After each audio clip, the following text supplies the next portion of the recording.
இந்தியாவில் சித்தாந்த ரீதியில் பாஜகவை எதிர்கொள்ளும் ஒரே கட்சி திமுக தான் எனவும் அமித்ஷா சங்கி படையையே தமிழ்நாட்டிற்கு அழைத்து வந்தாலும் ஒன்றும் செய்ய முடியாது என கூறியுள்ள முதலமைச்சர் மு க ஸ்டாலின் அன்போடு வந்தால் அரவணைப்போம், ஆணவத்தோடு வந்தால் அடிபணிய மாட்டோம் என சூளுரைத்துள்ளார்.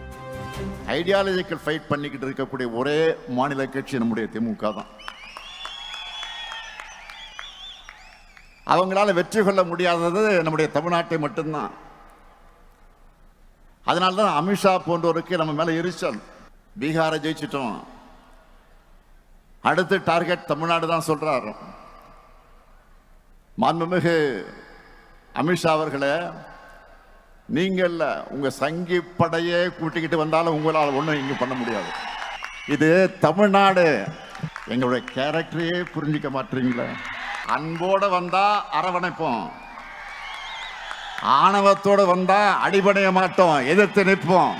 மீண்டும் சொல்றேன், அன்போட வந்தா அரவணைப்போம், ஆணவத்தோடு வந்தா அடிபடைய மாட்டோம், எதிர்த்து நிற்போம், உங்களை ஜெயிச்சு காண்பிப்போம்.